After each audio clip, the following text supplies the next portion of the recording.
Осень прошла, цыплят, вероятно, посчитали, и, как сказали бы японцы, пришло время собирать камни. В этой студии глава Чувашской республики Олег Николаев. Олег Алексеевич, здравствуйте.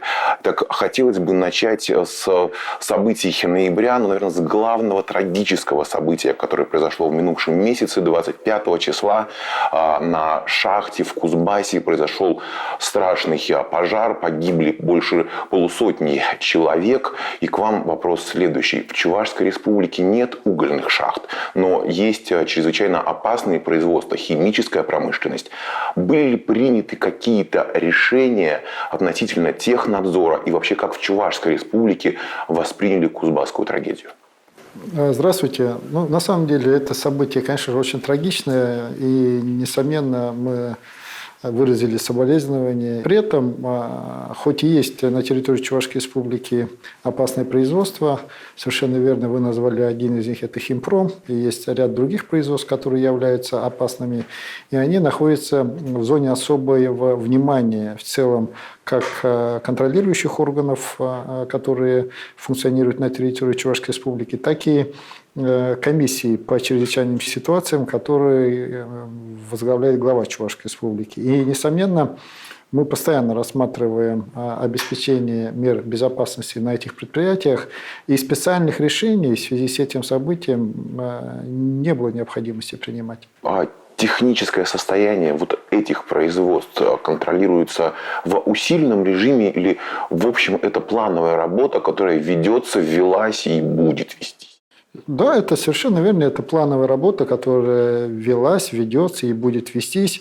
Но при этом мы не исключаем, что будут чрезвычайные ситуации. Но, в частности, в текущем году на одном из производств на территории химпрома был пожар. Это в цехе по производству гипохлорида кальция.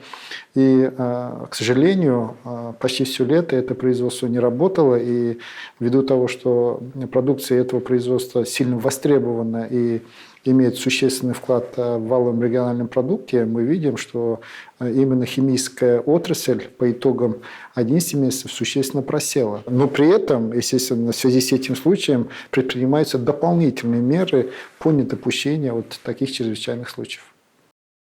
Ну что же, я думаю, что самое время перейти к бюджету. Бюджет был принят в ноябре месяце. Бюджет назван уже рекордным на ближайшие 3 года. Расходная его часть больше 70 миллиардов рублей. Конечно же, жителей Чувашской республики прежде всего интересует, на что и каким образом будут израсходованы эти средства.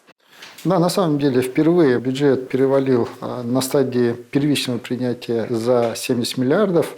И это, конечно же, очень знаково, но при этом, конечно же, это налагает и дополнительные задачи перед правительством Чувашской республики. И эти задачи направлены прежде всего на то, чтобы реализовать уже запущенные направления поддержки людей, развития экономики и социальной сферы. Это поддержка и сельского хозяйства, и малого и среднего бизнеса. Ну и, конечно же, новые задачи, которые возникли в этом году, это более ускоренное развитие инфраструктуры. Это модернизация образовательных учреждений. Известно, что Чувашская республика начала капитальный ремонт и модернизацию образовательных учреждений уже в 2021 году, а с 1 января 2022 года стартует федеральная программа, которая направлена на капитальный ремонт школ. И здесь мы получили очень мощную поддержку.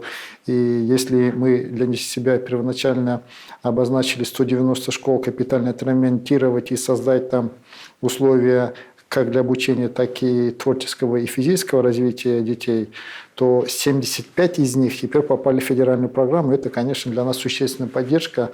Ну и здесь надо отметить, что первичное принятие бюджета в размере более чем 70 миллиардов рублей говорит о том, что мы существенно увеличим эти цифры по расходам, потому что мы уже в этом году, в 2021 году, по расходной части имеем порядка 76 миллиардов рублей. И заходили в год цифры около 68 миллиардов. То есть примерно же такие пропорции мы ожидаем, что придут дополнительные из федерального бюджета на реализацию различных направлений развития жизнедеятельности Чувашской республики. Все это, с одной стороны, кардинально позволит нам изменить ситуацию как в экономике, так и в социальной сфере.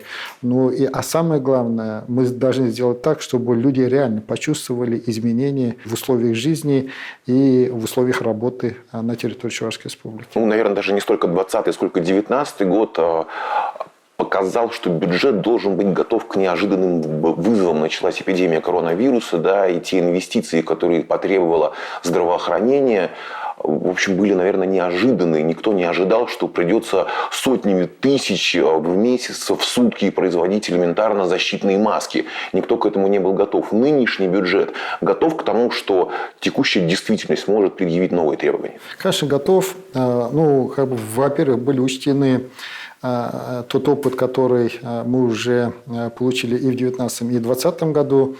Можно сказать, к радости уже некоторое количество лет реализации бюджетного законодательства формировывается так называемый резервный фонд Кабинета министров Чувашской Республики.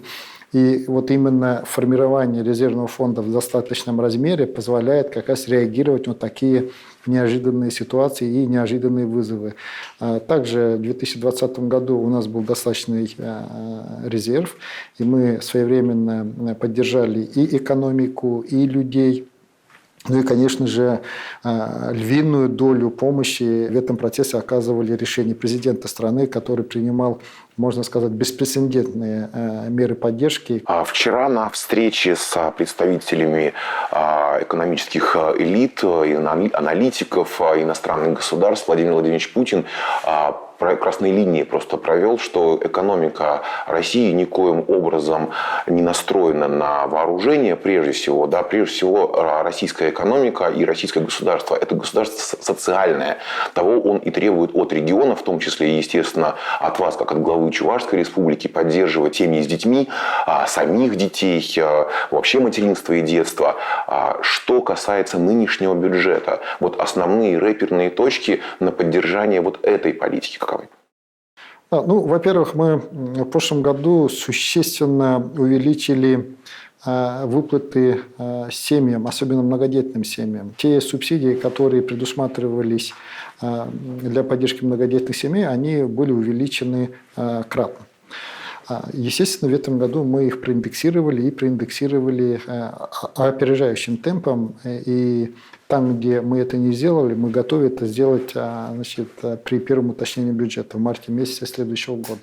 Мы ведем постоянный анализ мер поддержки, которые направлены на семьи, на детей, чтобы люди, получив государственную поддержку, уже реально не считались малообеспеченными, чтобы они чувствовали себя комфортно и могли развиваться по всем направлениям жизнедеятельности. Вот это важно, не считались и чувствовали. Конечно, совершенно верно. Поэтому мной был подписан указ о дополнительной поддержке семей с детьми. Мы, во-первых, расширили такую форму поддержки, которую ввели в прошлом году. Это освобождение многодетных семей с 5 и более детьми от транспортного налога на семьи с 3 и более детьми. Это плюсом в следующем году смогут получить преференции примерно 3700 семей. С 1 сентября текущего года дети из многодетных малообеспеченных семей получают бесплатное питание. Речь идет о детях с 5 по 11 класс. Причем речь идет о двухразовом питании, завтрак и обед. Анализ показал, что вот эта норма была организована настолько пестро, мягко говоря, что в некоторых муниципальных образованиях на эти цели выделялось 12 рублей, где-то 20 рублей, а где-то вообще не выделялось. Это размеры, значит, на одного ребенка, норма. А сумма, которая выделялась на реализацию этой задачи, зачастую хватало только на то, что учителя и директора ухитрялись кормить по очереди детей, не одновременно всех. И, конечно, это было недопустимо. И мы приняли принципиальное решение с 1 сентября этого года, что, во-первых, мы кормим всех детей по единому стандарту 2 раза в день. И на эти цели направляется 85 рублей. Мы единовременно удовлетворили жильем все семьи с 8 и более детьми в текущем году. Это тоже мы сделали после того, как провели анализ, как исполняются меры поддержки со стороны государства для семей с 5 и более детьми по предоставлению жилья. Есть вот семьи с 5 детьми, с 6, с 7, и вот 8 и более детей. Их оказалось не так много, их было всего лишь 9 семей, и все 9 семей в текущем году получили квартиры, и, конечно же, они очень рады, потому что такого решения не ожидали. Буквально на этой неделе прошел конкурс «Семья года», и вот в ходе подведения итогов этого конкурса мы видели, что в Чувашии последовательно растет, я бы так сказал, мода на многодетную семью.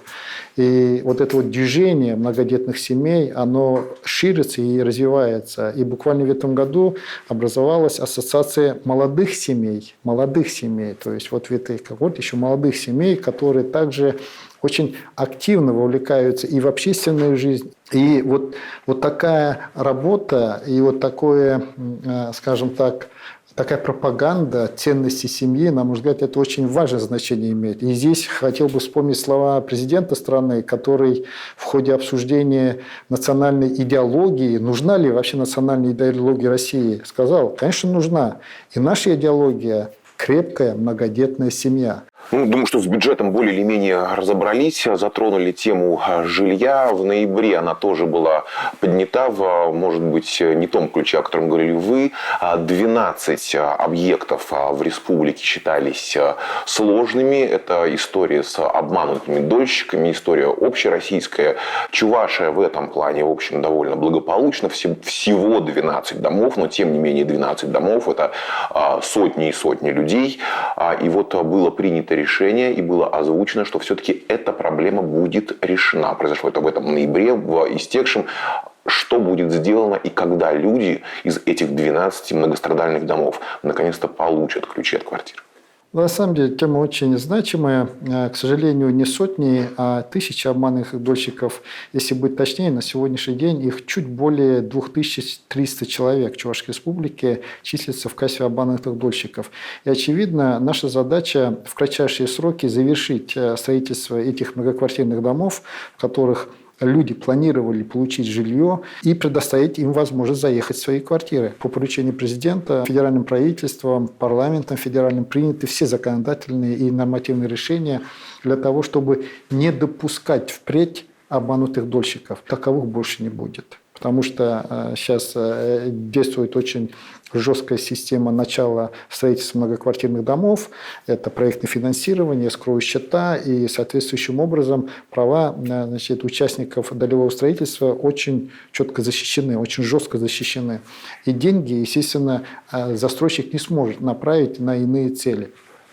Но те, которые раньше вошли до принятия вот этих всех нормативных законов, они, к сожалению, пока вот таковыми являются. И благодаря вот этим решениям, что дальше уже обманутых дольщиков не будет, наша задача завершить все прошлые начатые объекты в прошлом. На сегодняшний день по 7 объектам в целом уже запущены процессы взаимодействия с фондом защиты прав дольщиков Российской Федерации, приняты соответствующие решения по организации строительного процесса, реализованы процедуры, которые предусмотрены законодательством. Это введение конкурсного производства, принятие решения судом о завершении строительства, выделение соответствующих средств.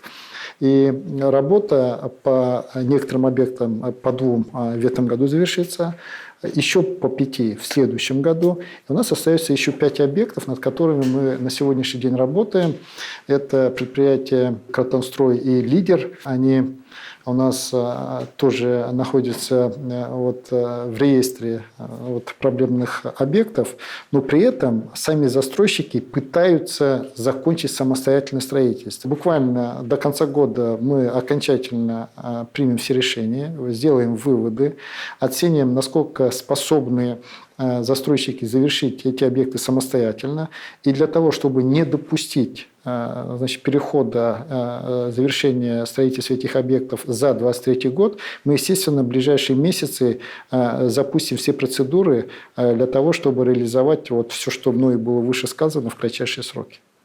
А в реализации этих проектов могут ли поучаствовать те, кто обратится на анонсированную в ноябре вами инвест-платформу, которая наконец-то будет запущена. Причем поручение о ее запуске вы давали еще, обращаясь к Госсовету Чувашской Республики в начале уходящего года. Что за платформа, что за инвестиции, каковы ее перспективы? Нет, это чуть-чуть разные процессы. Если, значит, по завершению объектов, проблемных объектов по долевому строительству, это уже практически прописанная схема, очень четкая, понятная, и там определены участники, то здесь, когда мы с вами речь ведем об инвестиционном процессе, именно был анонсирован запуск буквально в ближайшее время инвестиционного портала, как платформы обеспечения и координации инвестиционной деятельности в Чувашской Республике. И он направлен на предпринимателей, значит, которые осуществляют свою деятельность на территории Чувашской Республики. Именно для предпринимателей. Конечно же, прежде всего, она предполагалась, вот эта платформа, для инвесторов, то есть для тех предпринимателей, которые прежде всего реализуют инвестиционные проекты. Но в ходе обсуждения, в ходе работы над этим порталом мы поняли, что нам, в принципе, правильно будет собрать на эту же платформу и все формы поддержки, которые на сегодняшний день действуют в Чувашской Республике, и которые будут введены дополнительно. И тем самым мы можем через личный кабинет, значит, через личный кабинет инвестора, предпринимателя предоставить ему любую форму государственной поддержки, либо сопроводить его инвестиционный проект в ходе его реализации и также оказать государственную поддержку. И самое главное, после того, как будет запущен портал и нормально заработает, через личный кабинет инвестора, предпринимателя упрощается процедура идентификации и предоставления той или иной услуги за короткое время. Ровно поэтому чуть-чуть, скажем так, время затянулось. Еще другая причина, почему время затянулось, мы достаточно сложно шли, значит, на пути запуска или организации деятельности агентства инвестиционного развития. Именно агентство инвестиционного развития как координирующий инвестиционный процесс и процесс господдержки предпринимателей орган призван вот этот процесс весь обеспечить. И является агентство инвестиционного развития, ну, скажем так, штабом главы Чувашской Республики по обеспечению инвестиционной деятельности и сопровождению инвестпроектов, которые будут реализовываться на территории Чувашской Республики, прежде всего инвестпроектов крупных и масштабных. Но самое главное, этот инвестиционный портал, это вот будет такое фундаментальное ядро, на которое поэтапно будет нанизываться вот все процессы, которые необходимы и для предпринимательской деятельности, и для инвестиционного процесса. Ну, у меня складывается впечатление, что в преддверии открытия вот этого портала, да, инвестиционного, Чувашская Республика пытается что-то изобрести. Это так вы изобретаете или, в общем, вы подглядываете у других регионов где-то еще? Да нет, мы, конечно, не изобретаем, но подглядываем это точно. И подглядываем не только у других регионов, подглядываем и за границу, изучаем опыт и прошлых лет, исходя из принципа «все, что новое, это хорошо забытое старое». Ну и, конечно же, используем все современные технологии и возможности, которые они предоставляют. Ну и не забываем про то, что на сегодняшний день помимо цифровых сервисов, цифровых, значит, технологий, есть еще другой подход, который называется креативная индустрия, креативный подход. Ну, естественно, вот как раз вот эти все совмещение всех этих процессов, всех этих подходов позволяет находить такие более оптимальные решения, которые позволяют сделать очень хорошие, эффективные инструменты, вещи, процессы за меньшее количество ресурсов. Ну, продолжая тему инвестиций, так или иначе, да, к проекту СПИК 2.0 стоит обратиться. В ноябре в республику приезжал замминистра промышленности страны. Вы посещали производственные площадки, были приняты ряд решений. Как реализуется проект, каковы его перспективы, при том, что Олег Алексеевич сам говорит, что про скоростные грузовые железнодорожные перевозки поговорим сразу после этого. Вот что со СПИК 2.0? Да, на самом деле приезжал Александр Николаевич Морозов, заместитель министра промышленности и торговли Российской Федерации.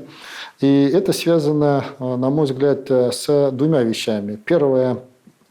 Вообще Министерство промышленности и торговли Денис Валентинович Мантуров является куратором Чувашской республики в рамках реализации индивидуальной программы социально-экономического развития. И они очень внимательно относятся к Чувашской республике и прямо отдельно сопровождают многие проекты по развитию промышленности республики, за что я им очень благодарен. Вторая составляющая – это, конечно же, объективно чувашские предприятия имеют очень хорошую инновационную основу для того, чтобы реализовать проекты, инновационные инвестиционные проекты, и занять те ниши, которые на сегодняшний день образовываются, в том числе в ходе реализации задач президента по запуску нового инвестиционного цикла, импортозамещения и осваивания новых компетенций. Вот СПИК 2.0 ровно вот в этой нише лежит. Это, значит, компетенции по производству тракторов малой и средней мощности на территории Российской Федерации. Для этого был объявлен специальный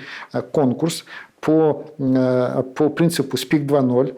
Причем, если ранее СПИКи, они запускались на организацию производства, любого производства, в том числе сборочного производства, то СПИК 2.0 как раз отличается другим, что это производство, в данном случае тракторов, через некоторое время, вот в данном случае через 10 лет, должно стать российским. То есть не менее чем 90% компонентов, узлов и деталей мы должны производить в Российской Федерации. Не обязательно на территории Чувашии. Но все-таки вопрос локализации, да, производства компонентной базы. Совершенно верно. По-русски, если говорят для людей, локализация производства компонентной базы – это давайте все делать вот здесь. Вот здесь. Да. Совершенно верно. Перспективы.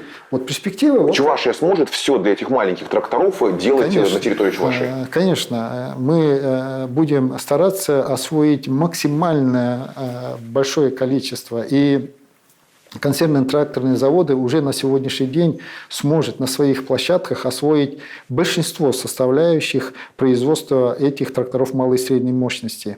Это прежде всего, значит, литье, значит, отдельные агрегаты, мосты, кабины. В вопросе производства двигателей и трансмиссии это условие было, значит, уже при реализации. Естественно, мы первоначально должны отработать с теми производственными площадками, которые ранее уже за счет помощи Министерства промышленности и торговли освоили аналогичное производство. То есть это трансмиссия, это Кировский завод, Санкт-Петербург, а двигатель – это Рыбинский завод, Ярославская область.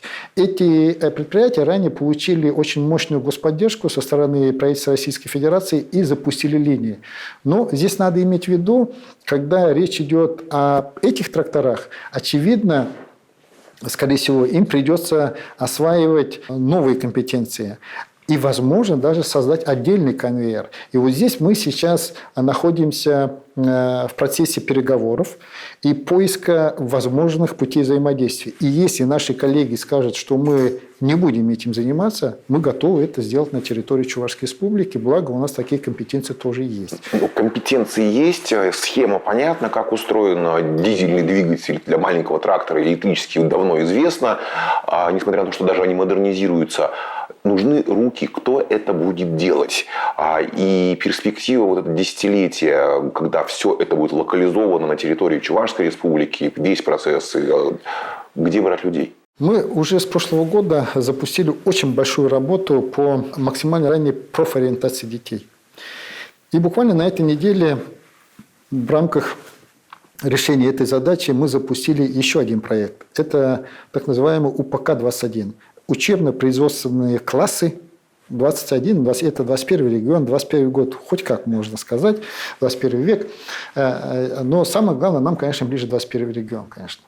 И задачи этих учебно-производственных классов, конечно же, детей уже с раннего возраста направлять, сначала выявлять их склонности и интересы, а затем уже направлять и развивать для получения той или иной профессии. Но, очевидно, это чуть дальняя перспектива. Ну, как раз, когда все это будет запущено, вот те ребятишки, которые сегодня в программе участвуют, они как раз и придут в эти производства. Ну, вот как я сам говорю. Для того, чтобы решить ближнюю задачу, мы потому что со следующего года начнем собирать эти трактора из, значит, завезенных компонентов. Двигатели будем завозить, трансмиссию будем завозить. Многие части уже начинаем делать, значит, то, что можно в следующем году здесь. Вот для этого уже сегодня мы привели специальный круглый стол на площадке тракторных заводов, где у нас участвовали наши высшие учебные заведения, такие как ЧГУ, где машиностроительный факультет как раз обладает соответствующими компетентами. Значит, наш Чувашский аграрный университет, Политех, филиал Политеха.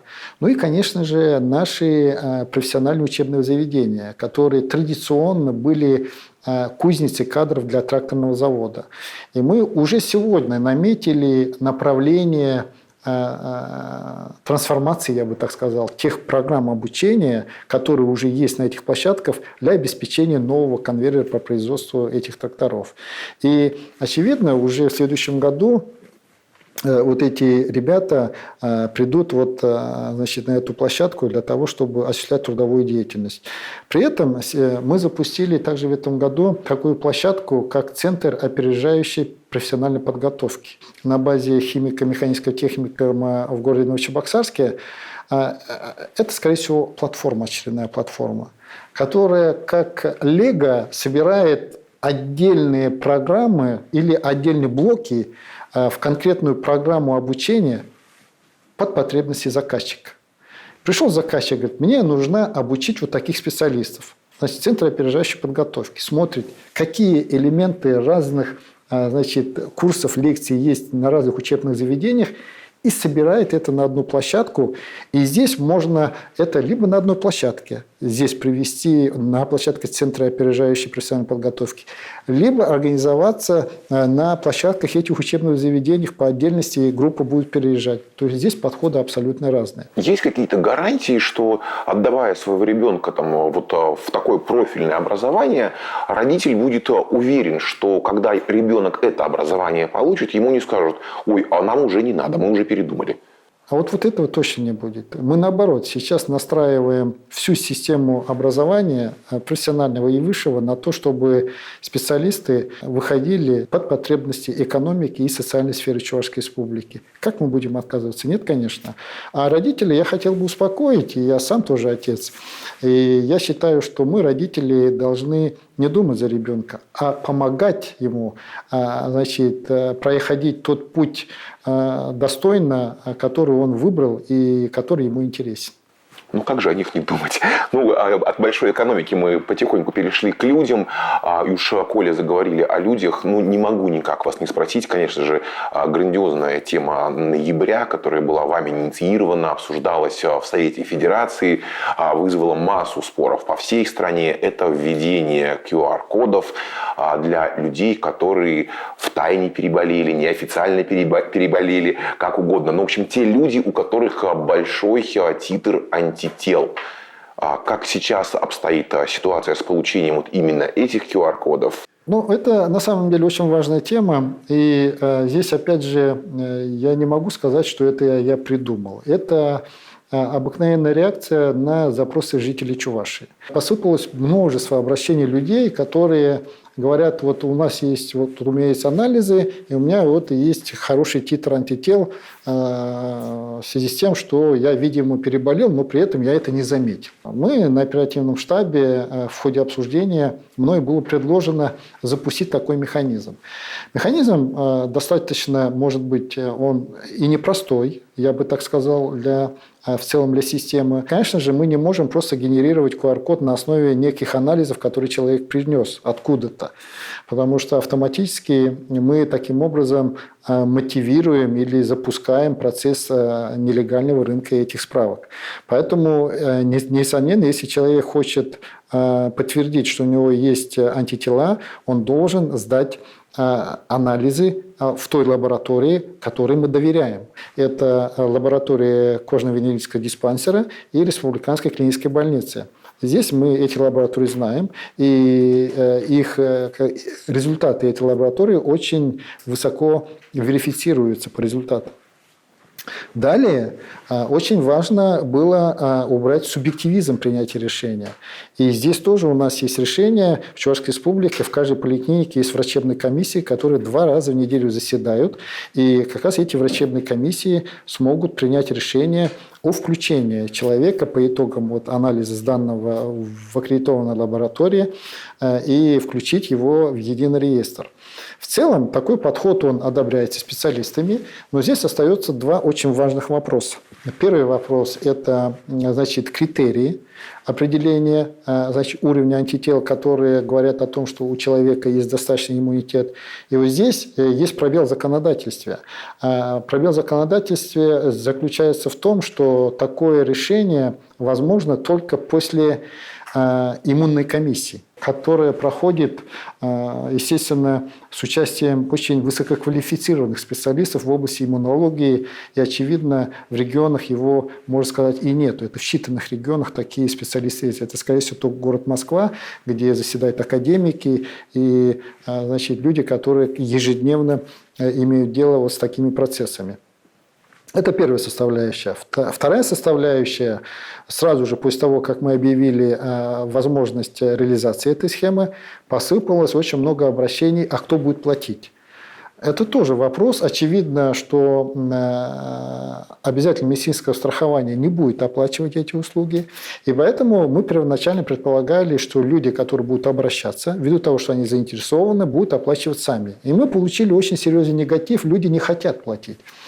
И вот в этой связи мы на сегодняшний день подготовили всю технологическую схему, организационную схему, протестировали. То есть мы понимаем, что если завтра нам скажут, вот можно стартовать, вот вам критерии, вот вам финансовый механизм, мы можем запустить их хоть завтра.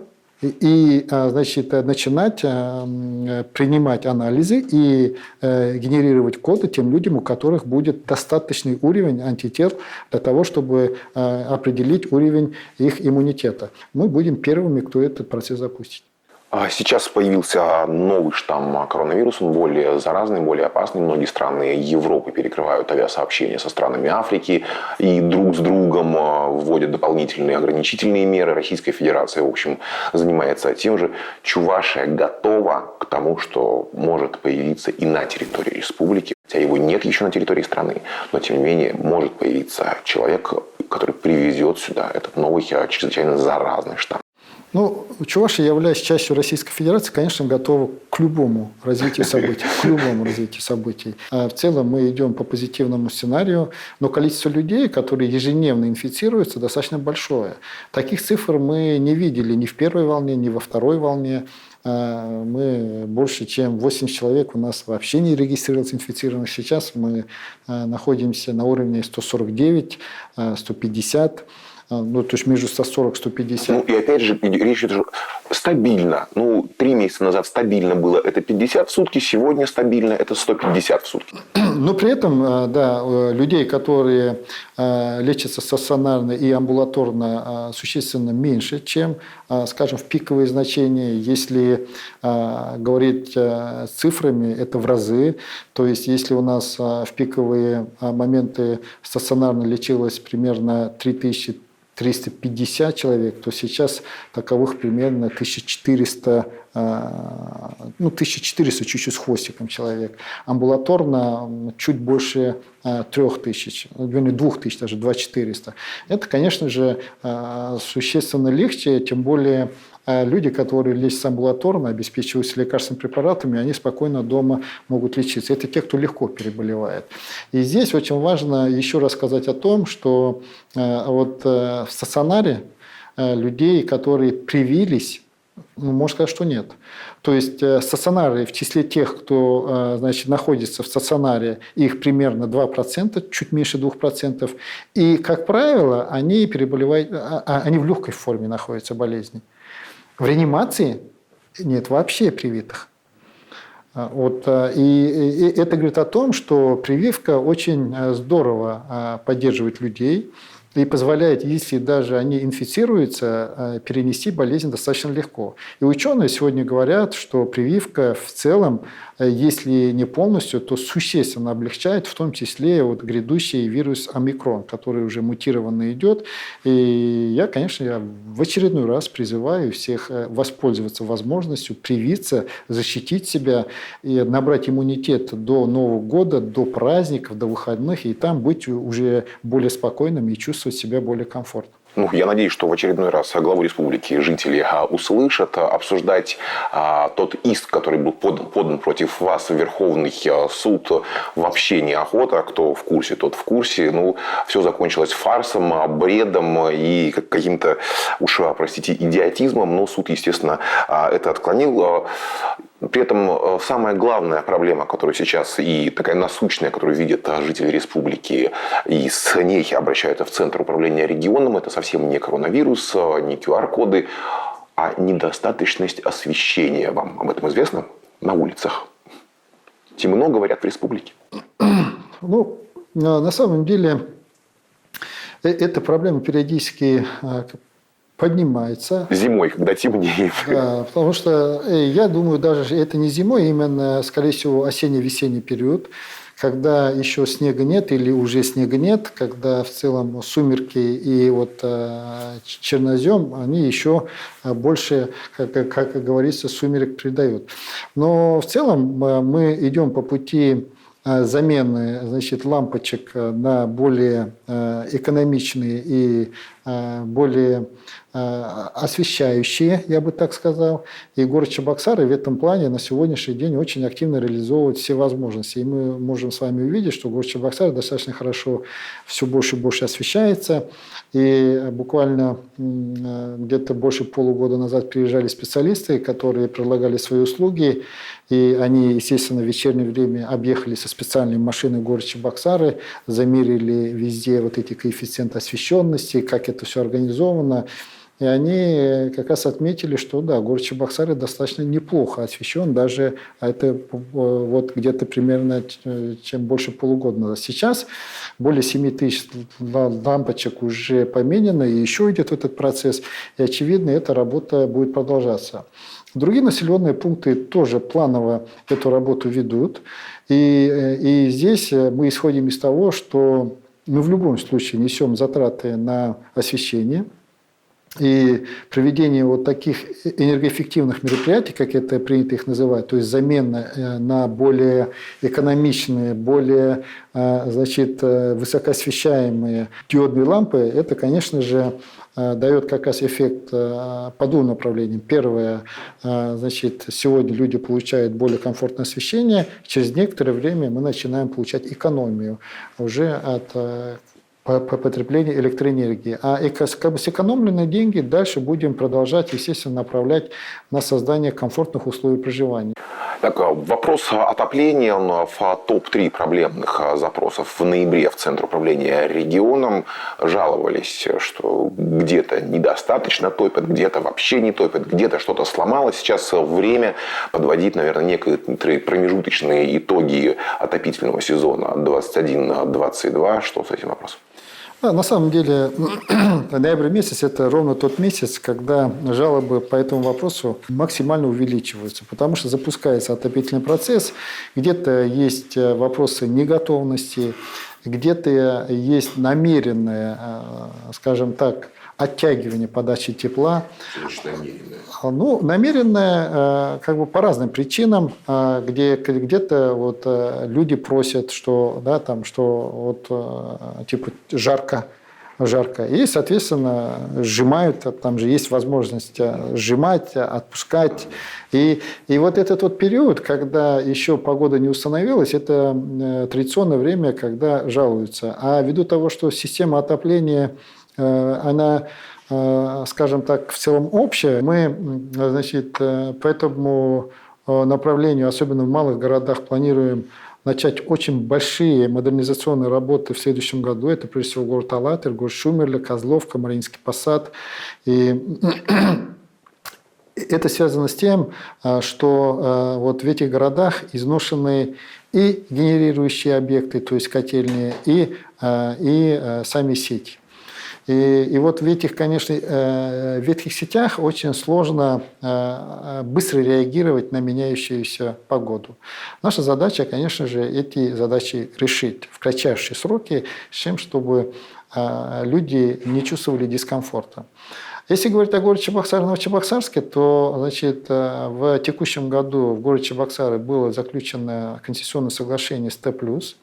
Это было вызвано тем, что почти половина города Т+ уже отапливала от ТЭЦ-2. И тарифы для людей, которые получали тепло от ТЭЦ-2, они были ниже на 20%, чем для другой части города, которая получала тепло от муниципального унитарного предприятия «Теплосеть» города Чебоксары. При этом вот сети находятся ровно в таком же состоянии. То есть и генерирующие объекты, котельные, их множество, и сети, они требуют очень больших вложений. Очевидно, что возможности республиканского бюджета все охватить в кратчайшие сроки, они минимальные, а Т+ тоже находится под выбором либо развивать свою вот небольшую сеть, либо взять все-таки целиком и выстраивать единую систему, то изъявила желание прийти в качестве концессионера.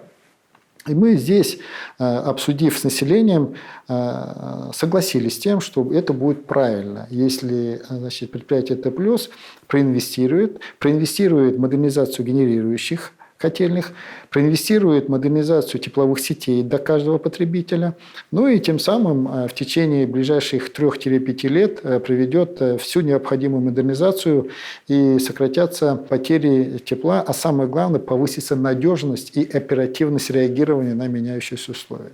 Аналогичную работу планируется запустить и по городу Новочебоксарску, это уже на следующий год. Это связано с тем, что в городе Новочебоксарске почти 100%, там, по-моему, больше 80% отапливается от Т+, вернее, от ТЭЦ-3, который тоже принадлежит Т+. Поэтому в целом вот по агломерации город Чебоксары, Новочебоксарская здесь пошли по такому пути.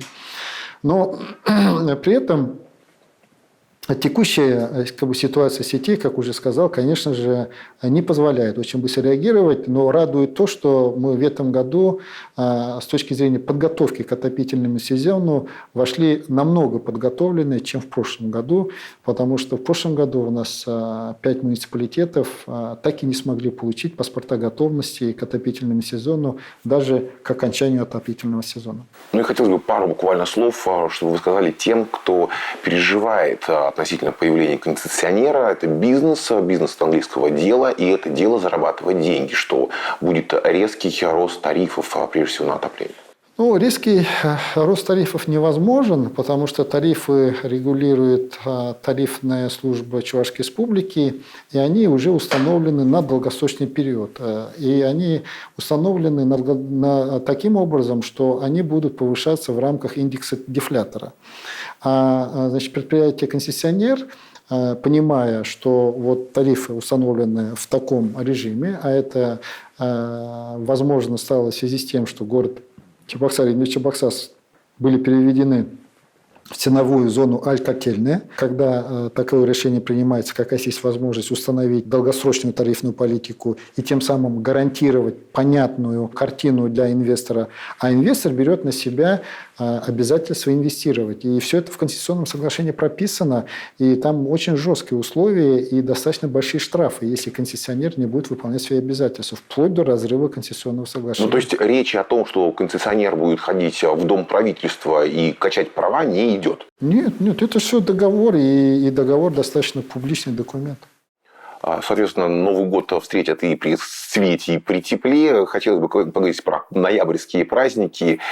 Ну уж не про 7 ноября, да, были здесь праздники, которые связаны исключительно с Чувашской Республикой. Вот 26 числа отмечали день потрясающей, невероятной чувашской вышивки. Вышили карту республики. Когда это увидели на уровне Российской Федерации, регионы идею подхватили и взялись вышивать карту всей страны, тем более, что у нас много и национальных республик, и много разных вышивок, более замысловатых, чем чувашская, менее замысловатых, просто гладью или крестиком. Вы как восприняли вот эту новость, что теперь по вашей, по сути, да, с вашей подачи, с подачи Чувашии вышьют Российскую Федерацию? 17 миллионов квадратных километров площадь нашей страны. Ну, с радостью и гордостью, я бы так сказал. Потому что этот праздник мы отмечаем второй год.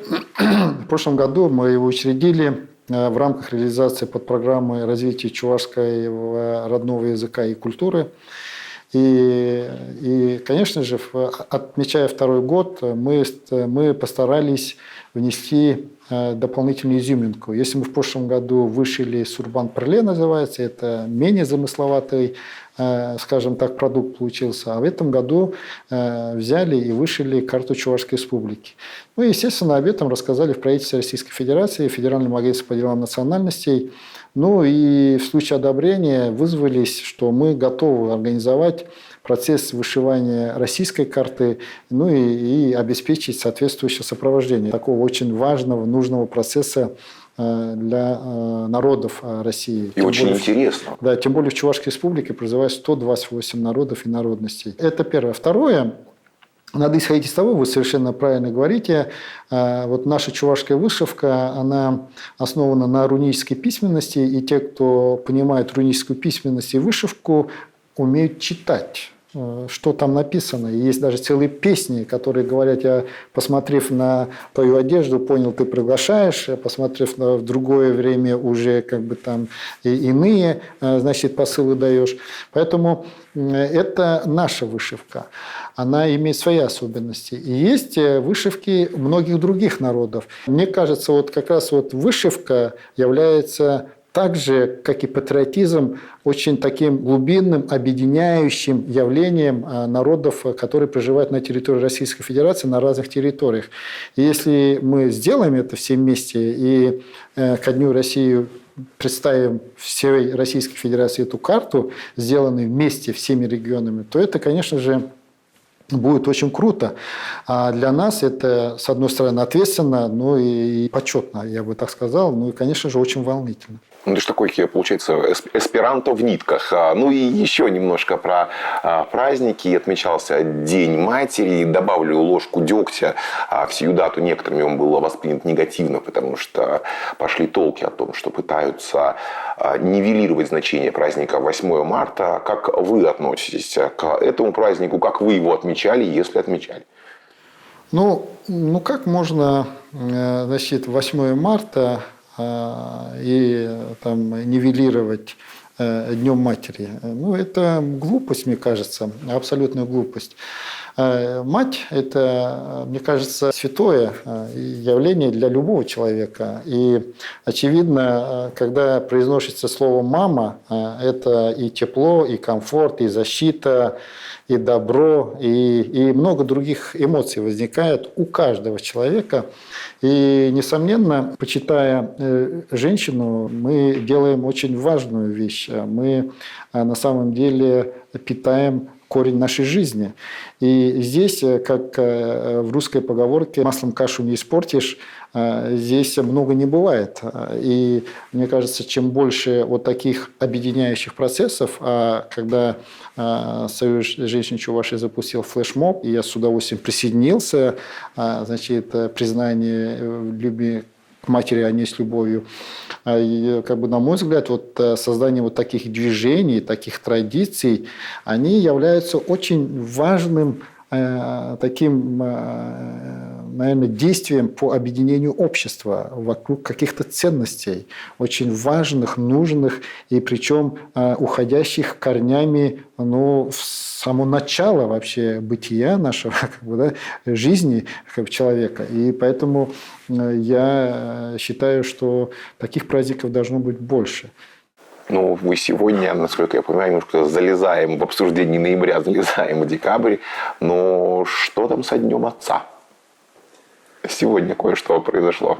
Ну, на самом деле, в прошлом году объявлен праздник, региональный праздник, День Отца, который был именно праздником региональным и был призван обозначить роль отца в обществе. И таким днем Отца в Чувашской Республике мы объявили последний выходной октября, исходя из того, что именно вот в этот период, в октябре, значит, есть, значит, события, связанные с отцовством. И в этом году произошло другое событие. Президент страны подписал указ об учреждении Дня Отца в третий выходной октября. Ну и, очевидно, праздновать один и тот же праздник в октябре, сначала федеральный, через 10 дней региональный, это не совсем разумно. И тем более мы здесь сходимся, живем в одной стране. И День Отца мы будем праздновать теперь со всей Россией в третий выходной октября. Но при этом то, что мы уже на 1 год больше празднуем этот праздник, и у нас и опыта больше, и практики больше, да и почитания отцовства у нас в Чувашской Республике больше. Поэтому я считаю, что вот эти решения, которые принимались на региональном уровне, они где-то по наитию, где-то интуитивно находятся в правильном русле, и в итоге то, что они поддерживаются на федеральном уровне, это очень здорово, и здесь надо, на мой взгляд, как раз синхронизировать все процессы так, чтобы вот максимально эффективно было, использовать все федеральные инструменты, все федеральные посылы и добавлять их специфичными особенностями региона и расширять возможности объединения общества. В общем, синхронизируем отцов Чувашской Республики с отцами Российской Федерации. Ну, я думаю, что это основные события, которые произошли в Чувашской Республике в ноябре. Спасибо огромное. Это был глава Чувашской Республики Олег Николаев. Спасибо, до свидания.